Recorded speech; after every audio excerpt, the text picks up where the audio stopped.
Welcome back to another video tutorial for the Pirate MIDI Bridge 6 and Bridge 4. Today we're going to be taking a look at switch groups, which are really powerful and allow you to do all sorts of flexible control of your switch groups and how they activate and when they activate. On my Bridge 4 here, I've got switch groups set up for bank 0. I have one switch group and I've added the primary for switch 1, 2, 3 and 4, and I've added the secondary for switches 1 and 2. Let me show you how that's working. So if I press switch 1, it toggles switch 1 on, and that means I've sent all the MIDI messages that are in the toggle on stack for switch 1. However, now when I press switch 2, switch 1 toggles off automatically and switch 2 toggles on. And so the toggle off messages are sent from switch 1 and the toggle on messages are sent from switch 2. And the same happens when I do switch 3 or switch 4. As you can see, these are exclusive. Some people might call this preset mode, other people might call it snapshot mode. Basically, I think a more generic term would be exclusive mode, but we call them switch groups, which is the way you actually get this to work. I've also, as I said, put the secondary switches in here. So if I actually long hold switch 1, that turns off the primary toggle of switch 1 and turns on the secondary toggle of switch 1.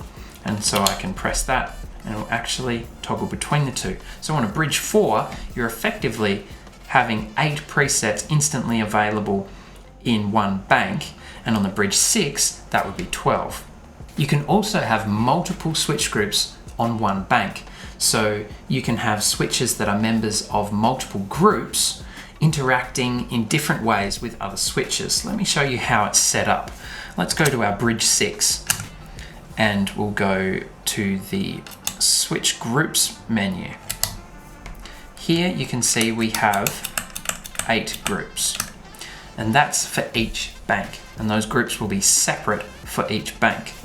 Let's edit group 1 on this bank. There are no group members, but let's add one. You can add switch 1 primary, switch 1 secondary, etc., etc., and it helpfully shows you with the LEDs which one you're selecting. Let's just stick with switch 2 primary for now. Here we have the broadcast settings. That means when you press this switch, who will it tell in this group? So there's transmit, which means it will just send its state. It won't listen to the state of any other switches and change based on those transmissions. Receive, that means when you press this switch, it won't tell any of the other switches in this group its state. It's just being activated on its own. It will just listen and act according to other switches and when they are activated. Or you can have both. It can send its own state and it will receive its own state. That's the default, and all these settings, when you leave them in the default state, is how you get this over here, the basic preset exclusive snapshot type mode. So you would just add the different switch, primary or secondary, to the group and leave all these other settings alone. And if that's all you want, you can stop watching the video now. That's as easy as it gets.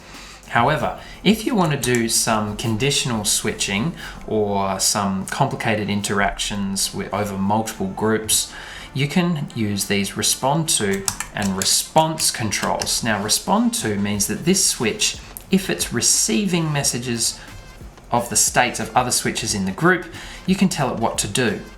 So it will respond to if it receives an on message. So if another switch in the group turns on, it will respond in some way. But if that switch in the group turns off, then this switch doesn't care about that. It will ignore it. The same vice versa goes for off, but on and off, as I said, is the default. Then we have the response settings. Now this means when it hears one of these things, what will it do? So there's a few options. Off means no matter what any other switch is doing, if this switch learns about it, it'll turn itself off. Same with on, which is over here, or means it will just do the opposite of what it's doing right now, and means it will copy what the other switch did. So if it receives an on message, this one will also turn on. And toggle just means no matter what state this is in, it will do the opposite of what it's currently in. Hope that makes sense. Let me know if you have any questions down below. But we'll hopefully get some good examples here to show you. So I've deleted that and we're going to start a group from scratch. We're going to add switch 1 primary with all the default settings. Then we're going to add another one. We're going to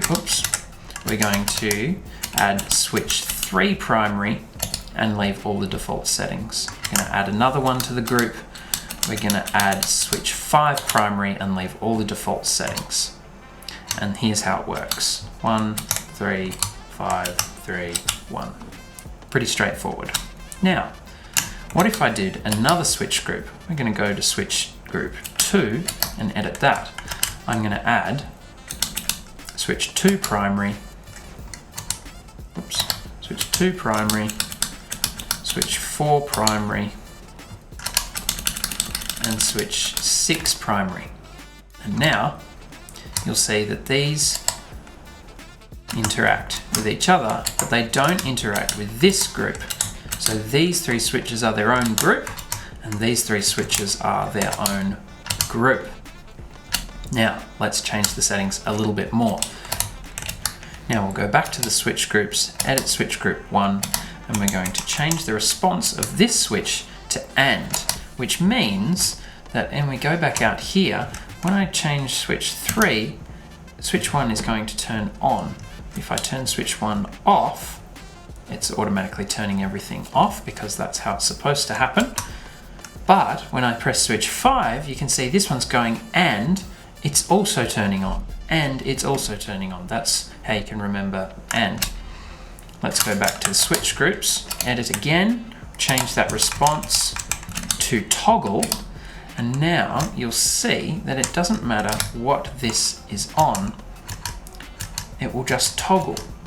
No matter what we're doing here, this one will just toggle on, off, on, off, on, off. It just does the opposite of whatever its current state is.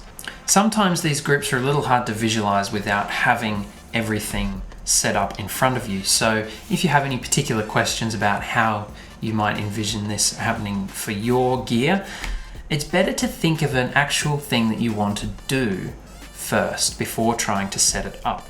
If you try and understand these settings completely abstractly, you'll probably find yourself not being able to come up with a creative solution. These features are here to help you solve something that you've got working in your head, but you don't know how to make it happen. All these settings for respond to and response can seem a little bit technical until you know exactly what you want to happen. Switch groups are really powerful and it's hard to show it off without a whole bunch of gear, but I wanted to try and keep it simple so that you can understand the basics of how it works. And as I said earlier, I know most people are going to use this just for preset mode like I showed on the BRIDGE4. But if you have any questions about a technical implementation of switch groups, please let us know. You can contact us through our Discord server or on Facebook or via email or down in the comments. Thanks very much for watching. We'll see you next time.